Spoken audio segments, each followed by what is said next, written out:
Stéphane Lannoy est depuis le 1er janvier 2023 directeur de l'arbitrage à la FFF, Fédération Française de Football, en tant que responsable de l'arbitrage professionnel. C'est donc sa profession. Or, les médias nous apprennent que ce dernier vient d'être convoqué à un entretien préalable au licenciement pour le mercredi 6 mars. Il semble que cette convocation soit liée à un motif disciplinaire. Le fond de l'affaire nous importera peu, car ce qui motive mon choix d'en faire une vidéo est le fait que la décision serait déjà prise par l'employeur. En effet, le Figaro indique que son sort est scellé selon plusieurs sources, une information confirmée par le Dauphiné et 20 minutes. Et c'est là que le bât blesse. Car si Stéphane Lannoy est effectivement licencié, il pourra contester son licenciement en justice et les juges pourraient lui donner raison.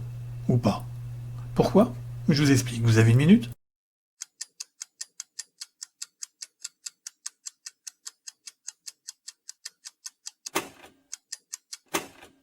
En matière de licenciement, que dit la loi ? Lorsqu'un employeur pense qu'un salarié commet une faute d'une gravité telle que son maintien dans la structure qu'il emploie est compromise, il doit d'abord le convoquer à un entretien. Cet entretien est qualifié de préalable, car il se situe avant la décision de l'employeur de garder ou pas le salarié. Et pour ceux qui se posent la question, il n'y a en principe qu'un seul entretien. Quand il y en a deux, c'est que l'employeur a commis une erreur. D'ailleurs, on peut très bien ne pas se faire licencier après un entretien préalable. C'est rare, mais ça arrive. L'entretien a pour but d'apporter la possibilité au salarié de donner son point de vue avant que l'employeur ne prenne sa décision. Et c'est une obligation pour l'employeur. Mais le salarié n'est pas obligé d'y aller. Et s'il y va, il n'est pas obligé de répondre aux questions qui lui sont posées ni de donner son point de vue. Ensuite, l'employeur doit attendre au moins 2 jours ouvrables pour notifier sa décision. Mais que se passe-t-il si l'employeur donne sa décision avant les 2 jours ouvrables, voire même avant l'entretien préalable ? Le cas s'est déjà produit et la Cour de cassation a donné son avis.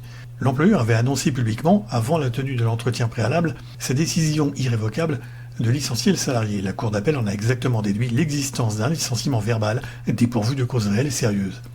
De même, ne pas annoncer le licenciement mais interdire au salarié de venir travailler en exigeant qu'il rende les clés du local suffit à constater le licenciement. Et envoyer une lettre de licenciement juste après ne sert à rien, c'est trop tard. Dans le cas de Stéphane Lannoy, que sait-on ? 2 médias disent que le sort du salarié est déjà scellé.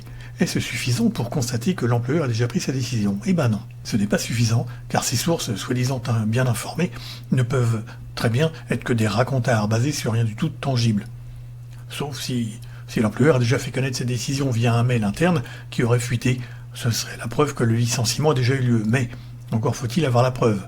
Ou il faudrait le témoignage d'un dirigeant de la FFF attestant que la décision a été prise et qu'il en était le témoin direct. Pas évident.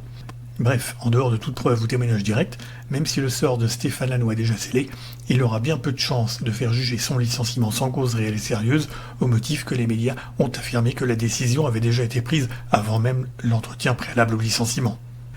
Les vidéos de la Minute du droit du travail sont publiées de manière irrégulière. Pour être prévenu de la sortie de la prochaine vidéo, pensez à vous abonner. Et vous avez 3 playlists. Les youtubeurs, l'actualité et les prud'hommes.